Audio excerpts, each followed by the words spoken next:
Ekam Siyadalakshiyam Ekam Nityam Vimalachalam Savati Sakshi Bhutam Bhavakitam Regunarahitam Satrupam Namami Om Shanti Shanti Shanti.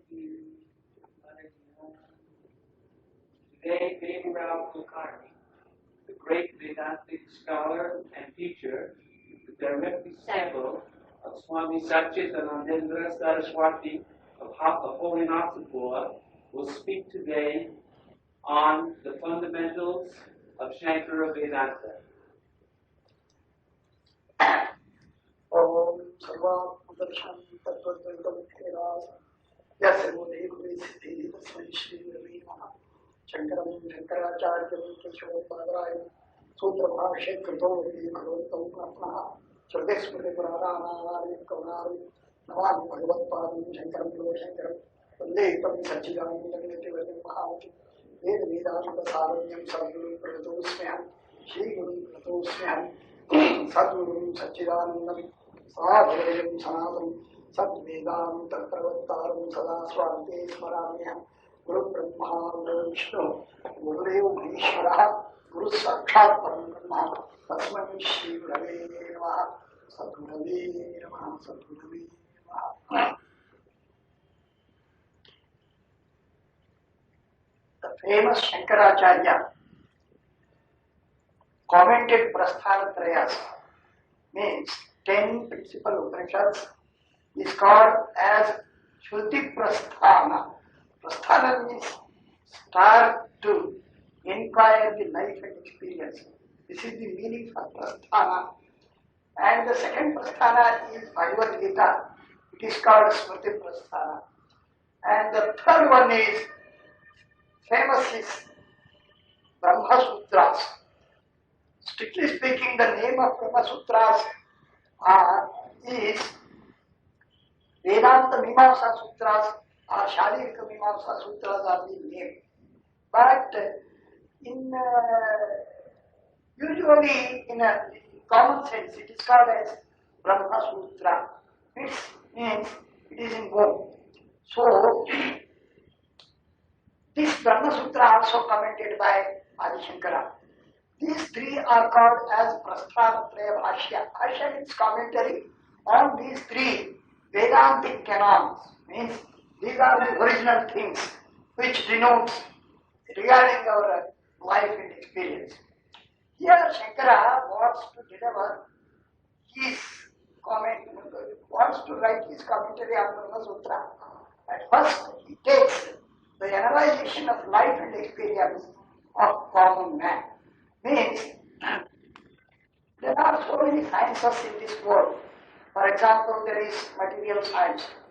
It goes analyze the outer things and deliver the truth that what are these combinations of these things, etc., etc. And tremendous improvement has been done. And day-to-day life, science is helping us in so many ways. That is developed. It is objective science. And then secondary science means we see the psychology which analyzes the mind, human psychology, child psychology, animal psychology, etc. They analyze the minds and they deliver the truths about the mind. What are the consequences? What is the nature of the mind? So on. So many things they deliver regarding the mind. This is another science. Present day we have these two sciences commonly and predominantly. But this science of Vedanta, what it says for us, it says that the true analyzation of life and experience, how we have to conduct that. Here Shankara says, in Upanishads it is conducted. Upanishads show us that our life and experience, how we have to analyze and how we have to realize the truth of life and the essence of life. This is the in science, in Upanishads it is said. How it is, Shankara starts this thing. First, everyone says, I am. Whenever he says, I am, he must and should say that I am so and so. Without so and so, there is no I am. I am means I am Devaraya, Kulkarni, so and so, such and such a person, etc. We have to take. Here, what we think. When I say I am so and so, then I have to restrict myself to this body from top to bottom. And then I have to take my sense organs, mind, intellect, etc. as mine. Means I have to hold the view that I am means I am this body, and in this body the sense organs are there, mind is there, intellect is there. I have to take these things as mine. Then only I can say that I am so and so. This is the common experience for all. Everyone says, I am such and such a person, I am so and so, I am so and so, I am so and so. But no one wants to analyze what is this I am so and so. How this I or me notion takes place. When the me notion takes place means I am. Then thoughts are started. Means before thought, what is the reality there? How thought is possible to come out? Means here, one says that, for example, Descartes says that, I am because I think. For this Vedantic analyzation says that, you are therefore you think. Before thinking you must be there. Your being is the source for thinking. You may or may not think, you must be there. So, this your own being plus mind, and both are gathered, then thought process starts. Means, if I say some subject that you think over this subject matter, if I say something, one man says, I don't want to think these subjects. I don't want to think about these subjects. And another says, yes, I will try and I will think over that. Means, he may or may not think something, but to think, he must be there before thinking. And then Shankara says, yeah, if we have analyzed the life and experience, we have to realize that the real being of our soul and which is not our real being, we have to take identification with that thing which is not our real being, and then we have to say, I am so and so. For example, I say, I see this book. Here, I am myself has to see. But to see, I have to use my eyes or eyesight. I have to take identification with my eyesight. Then only I am able to see. I have to take identification with my ears. Then only I am able to hear. So whenever we say, I see, I hear, etc., then I myself taking identification with these sense organs. Otherwise there is no dealing of seeing or hearing or tasting or anything. So it is very evident for everyone that whenever he says, I see, I hear, I do something, I am so and so, etc., then he must take identification with the things which is not his own being,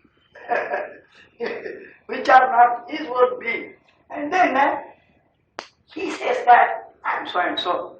Here, there is no necessity of studying Shastras or any other sciences or any other practices to realize this thing. Whenever I say, I see this thing. Here, I am taking identification with my eyesight. This is very simple thing. Everyone can realize that I am quite separate from this eyesight. Because after some days he says, my eyesight has got some defect. Doctor, I can't see that word too far for me. And also, doctor, I am seeing now correctly that thing, this thing. It is our own experience. So, whenever we say, I see, then I have to take identification with this eyesight. Then, no one thinks that I am quite separate from this eyesight. This method should be applied for the mind, for the intellect. When I say I think, then I have to take identification with my mind. Otherwise, there is no possibility of thinking. So, thinker is myself. Thinker, I myself. But to think, mind is the instrument for me. To understand, intellect is the instrument for me. So, I am quite different from this instrument, which is called as mind and intellect. But we have not realized it this way. So, whenever we say I am, we mix up that which is not self and the self. Self means he himself, his own being. Self means we should not go with some beliefs that self is other than me, etc., etc. Self means he himself, means his own being, his own existence. We have to take. Then it is clear here, your own being and which is not your own being, these both are mixed.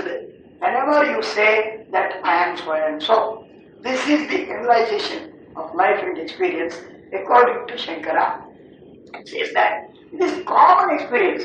It is not concerned to any cult or any creed or any belief or any person, etc. It is universal acceptance and acceptable to everyone if he is competent to think regarding this thing. Then he says that this is called in two words, that one is self, other is not self. Self is called in Sanskrit as Atma. Atma means self. And not self is called as Anatma. We are mixing both these things and saying that I am. We have not tried to analyze this me notion. This me notion is, as scientists say, that water is not an element, it is the compound. H2O is the water, means oxygen and hydrogen mixed here in the water, how they say.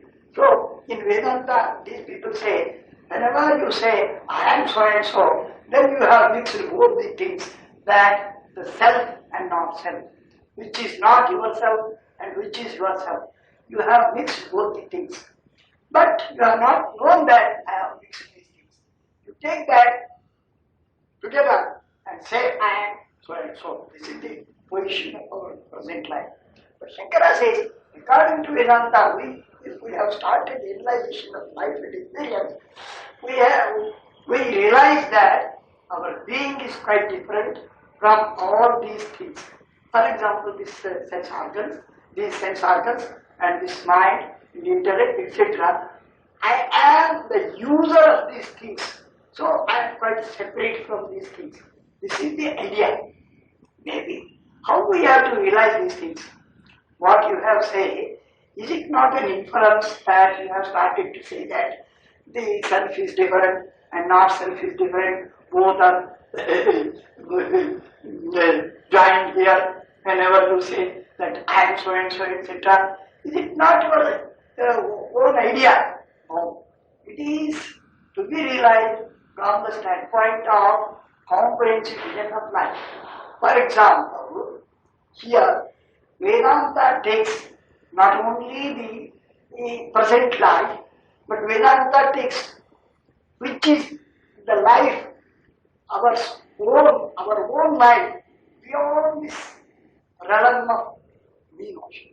That is also to be taken as to analyze the life and experience. For example, whenever we enter in deep sleep, there is no me notion. It is evident from Should not be go with Shastra or books or anything. Everyone should observe his own experience that in deep sleep there is no this me motion, there is no this I am so and so. It is everyone's experience, but it is called in Vedanta as intuitional experience, not experience such as in common sense we say, I saw, I eat, I touched. Not in this kind. It is called as intuitional experience. Why we use this word intuition? Here we have to divide two things. One is intellect. Then we use intellect or mind. Then with indriyas, means with sense organs, we see outer things. And then we will get some experiences such as hot, cold, etc. etc. These are called experiences. Or in the mind there are some emotions or some feelings from there. Means anger and peace and love, devotion and hatred, etc. etc. These are also called as experiences. Or something practicing yoga or any occult practices according to Yoga Shastra or meditations or meditating on deities, etc. One can get some extraordinary experiences, means divine experiences they may call, or mystic experiences they may call, or in Sanskrit we say that Bhavyam Divyam, etc. etc. I have read one book that biography of Paramahamsa, very good. There, so many mystic experiences have written, and there are so many books regarding this, and so many experiences are this. These are called as experiences commonly, but here in Vedanta, we have not rely on these experiences. We don't say that they are not there and they are not useful, etc. They are useful, they are there. In summary, if we want to say that experiences are divided in two categories. One is perception through sense organs, what we will get anywhere. You go to moon, you go to sun, you go to another planet, you go there, here, and wherever you go, wherever you get the experience through your sense organs, it is called as perception. Only one thing, one category. And the other category is whatever kind of experiences they get through your mind and intellect, those are called as emotions or feelings, etc. Maybe divine experiences or maybe yogic experiences, mystic experiences, that is different thing. But these experiences are gained through our mind, through our antakarana or through our intellect, etc. This is called another group as feelings or emotions. We call it Vedananubhava in Sanskrit. We call the first experiences as the perception is called Pratyayanubhava. In Sanskrit it is called Pratyayanubhava. Pratyayanubhava means perception. And Vedananubhava means feelings or emotions. All categories of feelings or emotions are included in this. But in Vedanta they say, beyond these two, there is another type of experience is there. How we have to realize this thing. That experience is called as intuitional experience. Means, tuition means bodha, the knowledge, which comes from inward. That is called as intuition. In our sense, we analyze this word in this type. Means, what is here? Our intellect receives some experience which is beyond this intellect. For example, one say commonly that I slept happy. There was no any dream in my deep sleep. Sound sleep I have got. Happiest, oh very good. This is his own experience. But this experience is not concerned to the both the categories, that is pratyaya or vedana. Means it is not gained through sense organs, it is not gained through our mind. But our mind has received the happiness of the sleep and the experience of the sleep from inward. It is called intuitional experience. So Vedanta takes intuitional experience predominantly, not intellectual experience. Intellectual or sense organ, through the sense organs which experiences are there, they are there in our daily life. But beyond this, there is another type of experience. It is everyone's source. It is not restricted to some yogins, some Mahatmas, some Babas, etc. No, for common man and very simple thing. And Vedanta, strictly speaking, Vedantic thought seems as very difficult. Why? It is very simple. Its simplicity is the main obstacle to know. Very simple. Our mind don't want the simple things. It wants always the complicated things. If you want to revise this situation, you have to come to me and take upadesham, do meditation, and then you go to samadhi. There are so many steps. At last you will get, if some guru says these things, then big. No. Shankara says, very simple thing. Everyone can get this experience. That is why in deep sleep, I slept happily. This is the experience. This experience is called as intuitional experience. By this, we can recognize that, we can understand that beyond this me notion also, there is my being. Bereft of this me notion also, my being is there. One should cognize this thing. Yes. For example, another example I will give. I dreamt. It is the common experience.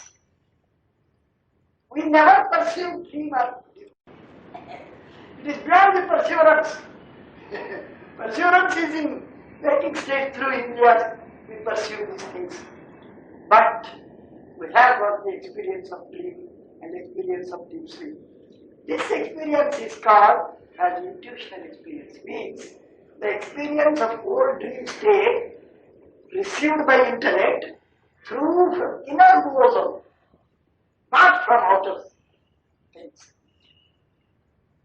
One should not go to realize that whether I have dreamt or not, to ask the doctor or to take the help of easy, etc.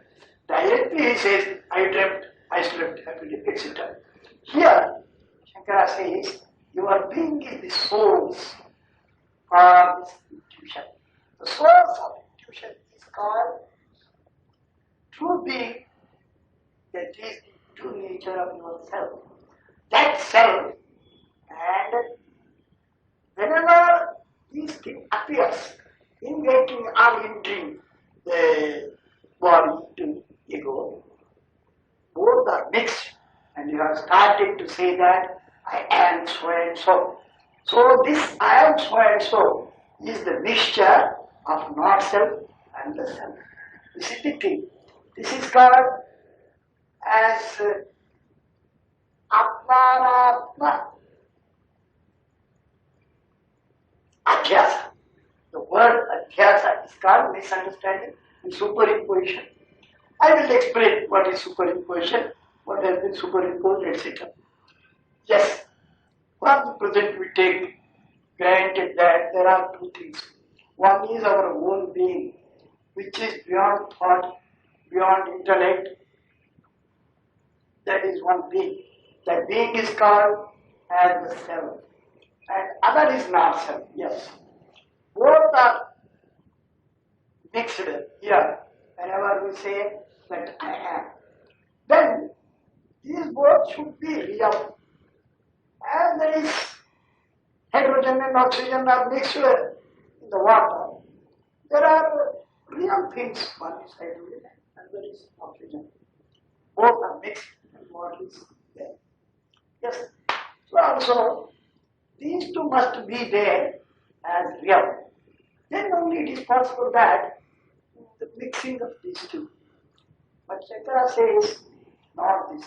He says your being is really real and the not self, which is not your being, is anatman, is only the false appearance. It is not really real, it is apparently real. How it is possible? The false thing and the real thing will join both. It is impossible. Yes, if we have strictly observed, it is impossible. But in common life, we have mixed both these things. How do you say that this not-self is unreal or false appearance, or it seems as if it is real, but it is not there, and the real self is there? How do you say? What is the proof for this? Everyone asks whatever he wants to understand, what is the proof, what is the proof, what is the proof. Here in Vedanta it is very difficult to answer these questions for coming back, but in one way it is very easy to answer. Shankara says here, your being is unchanging factor. Whenever this not self may appear, may not appear, it is there. For example, whenever waking state occurs, then this body to ego is there. Due to these agents, as you are pure being, you yourself appear as if in the form, taken the form of I am so and so. Here, the being is really real. These are, for example, your being is there in deep sleep. In that being, the dream occurs, and the dream occurs, you will have there the body to ego, all these things, sense organs and outer world, etc. At that time, you start to deal all the dealings of the dream state, such as I am so and so, I see, I hear, I suffer, I am enjoying that thing, this thing, this. But whenever dream goes or disappears, then your being remains unaffected. So, it is proved that from the standpoint of comprehensive vision of life, means Vedanta takes life as a whole. It is not restricted to the waking state alone. It is not restricted to this life alone. Your life is continuing bereft of waking and dream in deep sleep. And it is continuing in dream state, bereft of waking state. It is continuing in waking state, bereft of dream in the deep sleep. So your being is ever continuing thing. So it is really real. These states are apparently real, appearing and disappearing.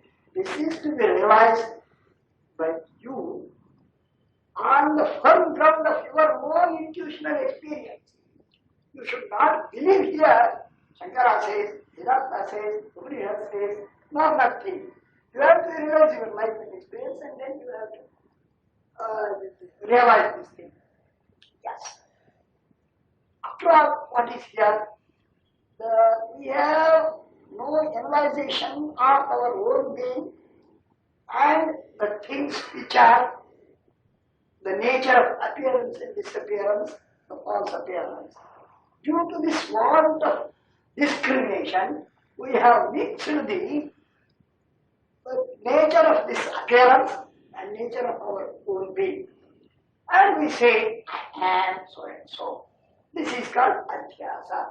Shankara says, mutual superimposition. How is this possible? I am, I say. I am means, strictly speaking, this isness, this being, concerned to our own self, which is beyond the ego, which is continuing to exist, whether this me notion may appear, may not appear, won't affect that being is really our own existence.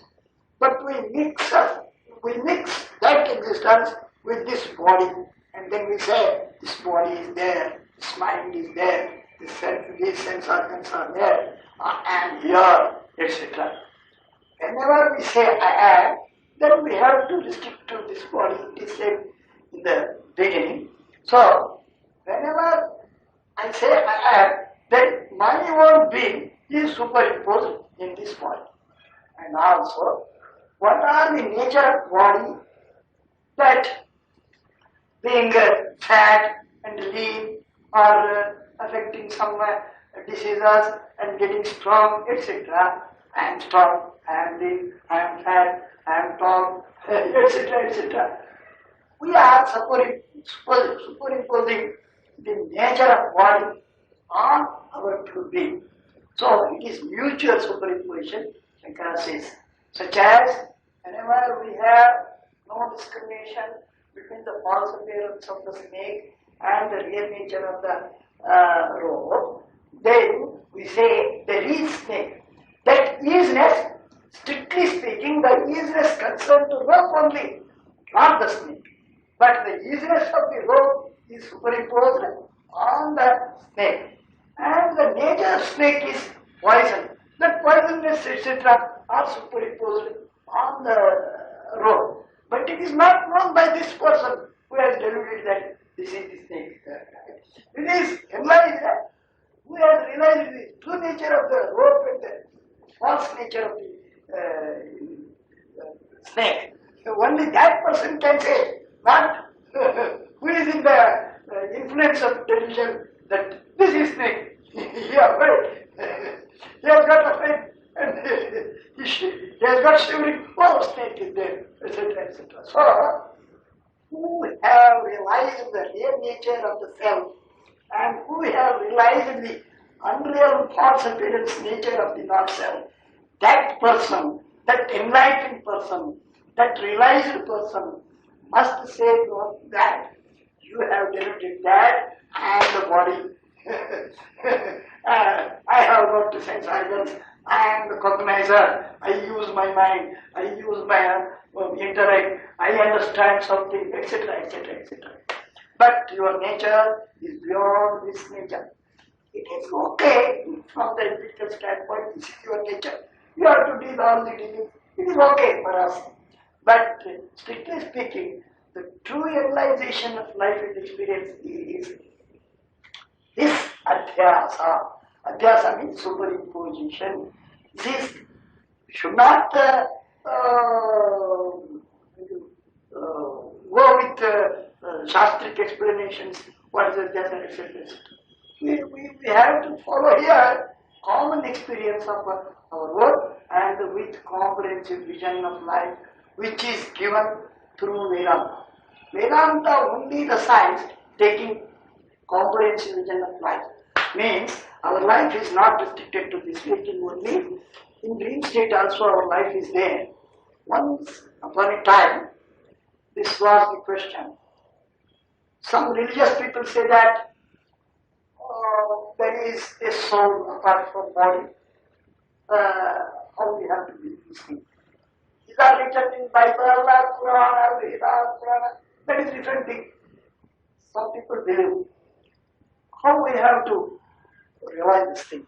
Is it any proof for this, etc.? One man asked me. Then I have. There is no trouble to realize that our own existence is beyond this body. But, yes, I say, in dream, your being is there, you are there. It is your own experience. Have you followed from this body? Have you followed by this body to the dream? No. Body is laying down on the bed. You are there. And also, you feel that another body is there to you. And it is evident that you are not restricted to this waking state alone. You are separate from that. And in this way, without body or mind, without intellect, without me notion, your being is there. So, why do you take yourself as restricted to the split alone? This is the position of Vedanta. Vedanta takes comprehensive view of life. So, according to the teachings of Vedanta, we have to rely on comprehensive vision of life, and which is applicable to all people. Means universal acceptance. No one accepts here. Everyone can realize this thing. Yes. We came to the conclusion that our own nature of being is beyond this emotion. We have not analyzed that being and this me notion. We have misunderstood that this is our true nature, and we have superimposed the nature of our own being in these things, and the nature of these things in our own being. This is said in this Adhyasa. This type of mixing means this Adhyasa, means Satya Pratyam Kritya. It says real and unreal are mixed. For example, whenever we say that snake example, the snake which he saw, that is unreal, and the rope is real, both are mixed and say he says there is a snake. So also this is the thing. So this superimposition of self and not self, mutual superimposition of self and not self, is called as Adhyasa, and in Vedanta it is called as Avidya. Avidya means ignorance. This is a peculiar subject. Ignorance means here, from the standpoint of empirical life, ignorance regarding the outer objects, ignorance regarding the other things, and knowledge getting regarding the other things, and getting knowledge regarding outer objects, it is there. He who has got tremendous knowledge regarding outer things, arthas, this thing, politics, science, psychology, he is called as scholar and is man of wisdom, etc. He who has no this type of knowledge, he who is illiterate or he has no idea about these things, he is called as ignorant man. Ignorant man and the learned man. This division is there in our life. It offs the light, the darkness comes.